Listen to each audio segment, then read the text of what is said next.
Hi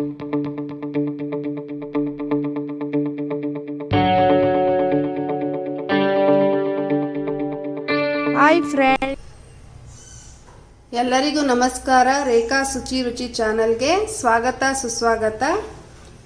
ಈ ದಿನ ನಾನು ನಿಮಗೆ ಹಿಪ್ಪಿ ನೂಡಲ್ಸ್ ಮಾಡುವುದು ಹೇಗೆ ಅಂತ ಹೇಳಿ ಹೇಳ್ಕೊಡ್ತಾ ಇದ್ದೀನಿ.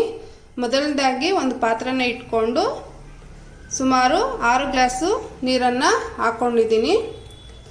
ನೀರು ಕಾದ ನಂತರ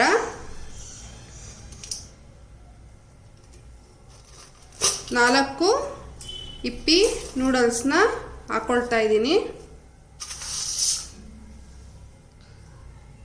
ಒಂದು 2 ನಿಮಿಷಗಳ ಕಾಲ ಪ್ಲೇಟನ್ನು ಮುಚ್ಚಿ ಬೇಯೋದಕ್ಕೆ ಬಿಡಿ. 2 ರಿಂದ 3 ನಿಮಿಷ ಬೇಯಿಸ್ಕೊಳ್ಳಿ ಸಾಕು. ಚೆನ್ನಾಗಿ ಮ್ಯಾಗಿ ಬೆಂದಿದೆ ನೋಡ್ಬೋದು.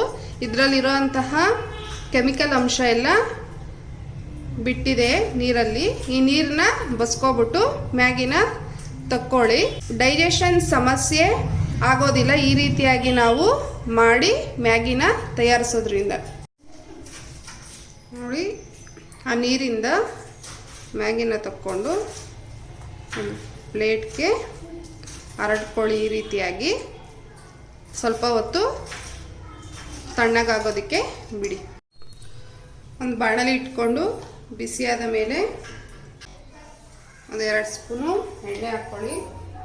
ಎಣ್ಣೆ ಬಿಸಿಯಾದ ನಂತರ ಈರುಳ್ಳಿ ಚಿಕ್ಕ ಗಾತ್ರದ್ದು 2,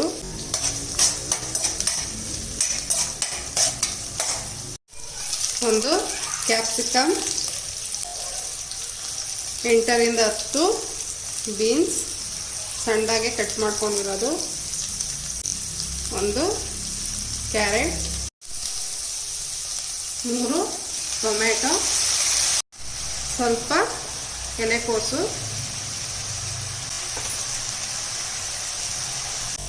1 ಸ್ಪೂನು ಪುಡಿ ಉಪ್ಪು, ರುಚಿಗೆ ತಕ್ಕಷ್ಟು ನೋಡಿ ಹಾಕ್ಕೊಳ್ಳಿ.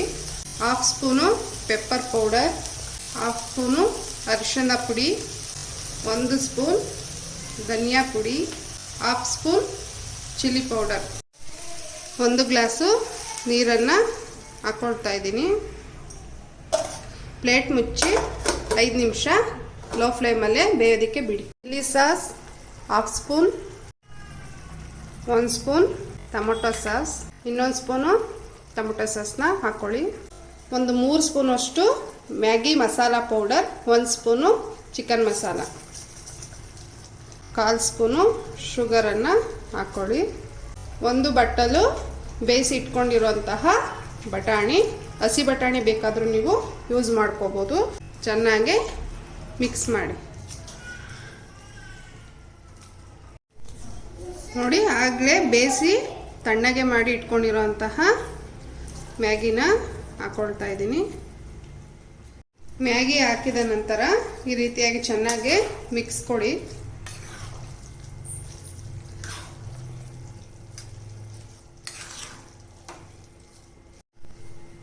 ನಾಟಿ ಸ್ಟೈಲ್ ಮ್ಯಾಗಿ ರೆಡಿಯಾಗಿದೆ, ನೋಡ್ತಾ ಇರ್ಬೋದು. ಈ ರೀತಿಯಾಗಿ ಎಲ್ಲ ತರಕಾರಿಗಳನ್ನು ಹಾಕಿ ಮ್ಯಾಗಿನ ಪ್ರಿಪೇರ್ ಮಾಡಿಕೊಡಿ, ಆಗ ಮಕ್ಕಳು ಸಹ ಇಷ್ಟಪಟ್ಟು ತಿಂತಾರೆ. ಈ ಒಂದು ವಿಧಾನದಲ್ಲಿ ನಿಮ್ಮ ಮನೆಯಲ್ಲಿ ಮ್ಯಾಗಿಯನ್ನು ಮಾಡಿ ಟೇಸ್ಟ್ ಹೇಗಿದೆ ಅಂತ ಹೇಳಿ ನಮ್ಮ ಚಾನಲ್ ಆದಂತಹ ರೇಖಾ ಶುಚಿ ರುಚಿಯಲ್ಲಿ ಕಮೆಂಟ್ ಮಾಡಿ ತಿಳಿಸಿ. ಲೈಕ್, ಶೇರ್, ಸಬ್ಸ್ಕ್ರೈಬ್ ಮಾಡಿ ಸಪೋರ್ಟ್ ಮಾಡಿ. ಇನ್ನೂ ಹೆಚ್ಚಿನ ವೀಡಿಯೋಸ್ಗಳನ್ನ ಹಾಕೋದಕ್ಕೆ ಥ್ಯಾಂಕ್ ಯು.